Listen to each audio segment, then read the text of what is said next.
ఆయన మాటలు ఆయన ఉపన్యాసాన్ని మొత్తంగా పరిశీలిస్తే చాలా విచిత్రంగా అనిపిస్తూ ఉంటుంది. ఓపెనింగ్ లోనేమో ఓవర్ యాక్షన్ చేస్తారు, ఇంటర్వెల్ లోనేమో ఇరిటేషన్ అవుతారు, కంక్లూజన్ లోనేమో కన్ఫ్యూజ్ అయిపోతాడు. ఈ రకంగా ఆయన ఏం మాట్లాడుతున్నాడో ఆయనకి అర్థం కాదు, లోతుగా ఆలోచిస్తే వినే వాళ్ళకి అర్థం కానటువంటి పరిస్థితులు. ఈ 3 సమావేశాల్లోనూ ఆ సందర్భోచితంగా మాట్లాడే మాటలు మాట్లాడొచ్చు, తప్పులేదు.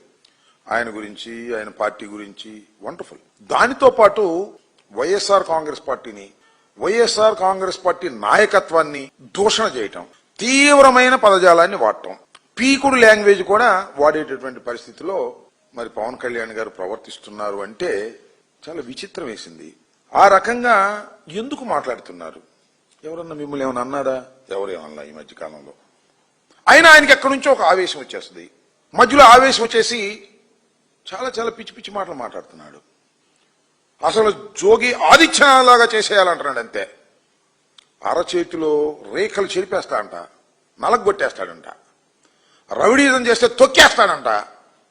ఇట్లా ఏందో ఒక పొలిటికల్ లాంగ్వేజ్ కాకుండా భిన్నమైనటువంటి లాంగ్వేజ్ మాట్లాడి ఎవరినో బెదిరించాలనేటువంటి భావన వారిలో కనిపిస్తా ఉంది. ఎందుకు ఈ భాష మాట్లాడుతున్నారు? సడన్ గా ఏదైనా ఒక అకేషన్ ఆయన ఎవరన్నా ఏదన్నా అంటే ఆయన రియాక్షన్ అయితే అది వేరే విషయం. ఎవరేమన్నా ఎవరినేమన్నా అన్నారా? ఎవరేమన్నా అంటే చెప్పు, సూటిగా చెప్పు, అడుగుతా ఉన్నా.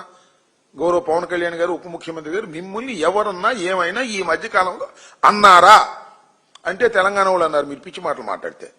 ఎందుకు వైఎస్ఆర్ కాంగ్రెస్ పార్టీ మీద, నాయకత్వం మీద మీ ఇష్టం వచ్చినట్టుగా దూషణ భూషణలు మాట్లాడి తీవ్ర పదజాలం వాడేటటువంటి కార్యక్రమం ఎందుకు చేస్తున్నారు? ఎందుకు చేస్తారంటే ఈ మధ్యన చాలా ఇష్యూస్ వచ్చినాయి. కూటమి ప్రభుత్వం అసమర్థత వలన అనేకమైన ఇష్యూస్ వచ్చాయి. వాళ్ళ ప్రధానంగా మెడికల్ కాలేజీలు, ప్రభుత్వ రంగంలో ఉన్నటువంటి మెడికల్ కళాశాలలను ప్రైవేటు పరం చేసేటటువంటి కార్యక్రమం చేస్తున్నాడు నారా చంద్రబాబు నాయుడు గారు, కూటమి ప్రభుత్వం. భవిష్యత్తులో లక్షల కోట్ల విలువ చేసేటటువంటి మెడికల్ కళాశాలలు, భవిష్యత్తులో పేద ప్రజానీకానికి బ్రహ్మాండంగా ఉపయోగపడేటటువంటి మెడికల్ కళాశాలలు, వీటన్నిటినీ తీసుకువెళ్లి ఆయనకు సంబంధించిన తాబేదారులకు ఇచ్చి దానిలో కోట్లు కోట్లు కిక్ బ్యాక్స్ కాజేసి చంద్రబాబు నాయుడు గారు వాళ్ళ అబ్బాయి జేబులు నింపుకోవాలనేటువంటి ప్రయత్నం చేస్తున్నారనే విషయం ప్రజలకు పూర్తిగా అర్థమైపోయింది. అర్థమయ్యే విధంగా వైఎస్ఆర్ కాంగ్రెస్ పార్టీ ఉద్యమం నడుపుతా ఉంది. కోటి సంతకాలు ధైర్యంగా వచ్చి ప్రజలు పెట్టారు. మెడికల్ కళాశాలను ప్రైవేటీకరణ చేయటం తప్పు, వైఎస్ఆర్ కాంగ్రెస్ పార్టీ చెబుతున్నది వాస్తవం, ఇది స్కాము అని చాలా స్పష్టంగా సంతకాలు పెట్టి ఇస్తే అవి తీసుకెళ్లి మేము గవర్నర్ గారికి సబ్మిట్ చేసినటువంటి సందర్భం. ఒక విధంగా రెఫరెండం లాగా. అఫ్కోర్స్ మీకు ఓట్లు వేశారు, మీరు గెలిచారు. మీరు ఓట్లు వేసి గెలిస్తే మేము అడ్డుగోలుగా ఏదైనా చేస్తే ఊరుకోము అని ప్రజలు చైతన్యవంతమై సంతకాలు పెడితే దేనికి దాన్ని డైవర్ట్ చేయడానిక ఈ మాటలు మీరు మాట్లాడుతుంది? మెడికల్ కాలేజ్ ఇష్యూస్ ని డైవర్ట్ చేసే కార్యక్రమం టక్కన మీరు వస్తారు, ఏదేదో పిచ్చి పిచ్చిగా మాట్లాడేసేటటువంటి కార్యక్రమం మీరు చేస్తున్నారు. ఇది చాలా దురదృష్టకరమైనటువంటి పరిణామం అని నేను ఈ సందర్భంగా చెప్పదలుచుకున్నాను. అదేవిధంగా మేమేమన్నాం, వైఎస్ఆర్ కాంగ్రెస్ పార్టీ కానీ జగన్మోహన్ రెడ్డి గారు కానీ మెడికల్ కాలేజీలు స్కామ్ జరుగుతూ ఉంది. ఈ స్కాములో ఎవరైనా చేరితే మెడికల్ కళాశాలను కొని డబ్బులు చంద్రబాబు నాయుడు గారికి, చంద్రబాబు నాయుడు గారి కొడుక్కి ఇచ్చి కిక్ బ్యాక్స్ తీసుకొని స్కాములో భాగమైతే విచారణ చేస్తాం మా ప్రభుత్వం వచ్చిన తర్వాత. ఆ విచారణ క్రమంలో మిమ్మల్ని శిక్షిస్తాం, ఆ క్రమంలో మిమ్మల్ని లోపల కూడా వేస్తాం అని మేము చెప్పాం. స్కామ్ ఉంది అని చెప్తున్నాం, మమ్మల్ని లోపలేస్తారా, మీ సంగతి తెలుస్తాం. ఎందుకంత భయం? చంద్రబాబు నాయుడు గారికి మాట్లాడలేక ఈయన మాట్లాడతాడు. ఎందుకంత భయం? ఎందుకు నాకు అర్థం కాలేదు. 15 సంవత్సరాల పాటు అగ్రిమెంట్ రాశావుగా, ఈ ప్రభుత్వాన్ని ఇప్పుడు కాపాడుతాను. ఇప్పుడు కాపాడాల్సిన అవసరం లేదు, వాళ్ళకి స్పష్టమైనటువంటి మెజారిటీ ఉంది. ఇప్పుడు కాదు, 15 సంవత్సరాల వరకు నేను చంద్రబాబు నాయుడు గారితోనే ఉంటాను అన్నారు. నీ ఇష్టం, ఉండు, తప్పులేదు. ఎందుకంటే ఒక్క సీటు కూడా తీసుకోకుండా చంద్రబాబుకు సపోర్ట్ చేశావు 2014లో. సరే 2019లో వచ్చేటప్పటికి ఓట్లు చీలిపోతాయని నువ్వు సపరేట్గా కంటెస్ట్ చేశావు. అప్పుడు కూడా చంద్రబాబుకు మేలు చేద్దామనే. ఇప్పుడేమో చంద్రబాబుతో కలిసి పోటీ చేశావు. భవిష్యత్తులో కూడా మేము పోటీలో ఉంటాం, మేము కలిసే ఉంటాం, మూకమ్మడిగా ఉంటాం.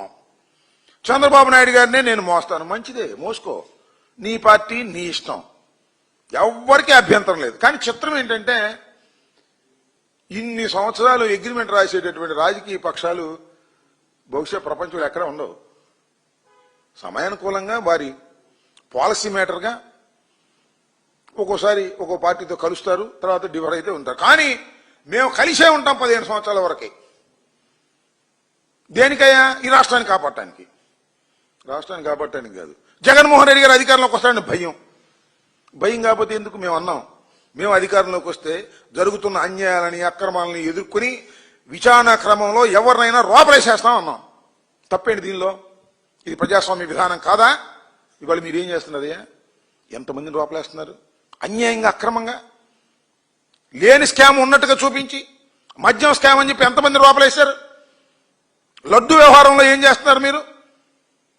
విచారణ పేరుతో మీరు చేస్తున్నటువంటి ఘోరాల కన్నా మేము స్పష్టమైనటువంటి విజన్తో మేము చెయ్యబోతాము. ఇవాళ మెడికల్ కళాశాలల్ని దోచుకునేటటువంటి కార్యక్రమం చేస్తున్నారు మీరు కాదా?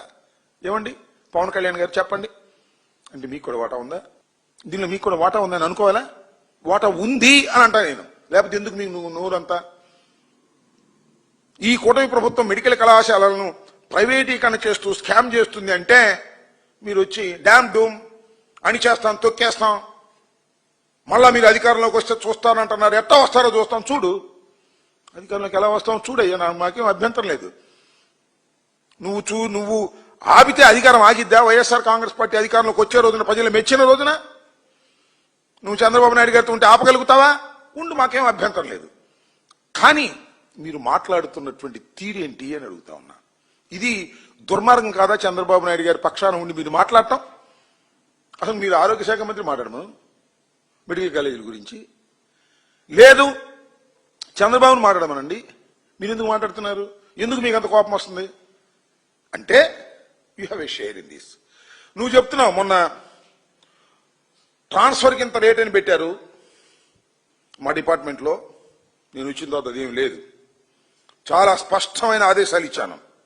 ఎక్కడ కరప్షన్ జరగడానికి వీల్లేదు, ఎక్కడ అన్యాయం జరగడానికి వీల్లేదు, ఎక్కడ లంచాలు జరగడానికి వీల్లేదు అని మీరు చెప్పారు. శభాష్, మంచి మాట చెప్పారు, అభ్యంతరం ఏమీ లేదు. ఏం జరుగుతుందండి ఇక్కడ? అసలు లోకేష్ బాబు గారు డబ్బులు ఏందో ట్రాన్స్ఫర్ చేస్తున్నాడా? అక్కడ దాకా ఎందుకు? మీ శాఖ అంటే పవన్ కళ్యాణ్ గారి శాఖ కాదు, జనసేన శాఖ, పౌర సరఫరాల శాఖ. సీజ్ ది షిప్ అన్నారు.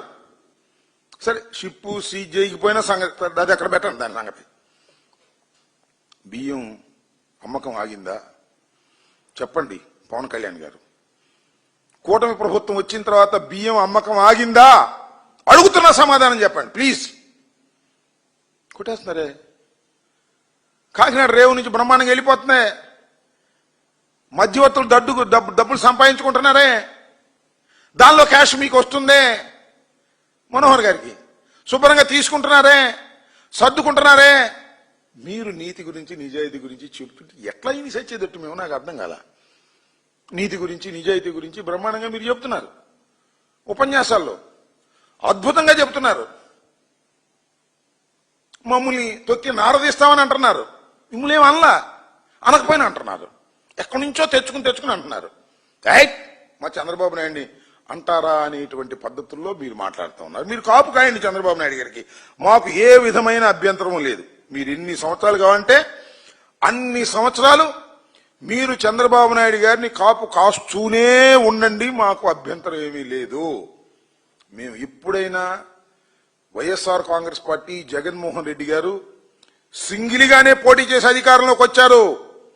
ఓడిపోయినప్పుడు గెలిచినప్పుడు కూడా సింగిల్గానే వచ్చారు, వస్తారు కూడా వచ్చే రోజున ఏ విధమైన సందేహము లేదు. మీ ఎవరినో దేహి అని పదవులు తీసుకోవాల్సిన అవసరం లేదు. ఇంకా మీరు పదవులు ఇంకా మా వాళ్ళకి రావాలని వాటాలు వేసుకుంటారు, చేసుకోండి.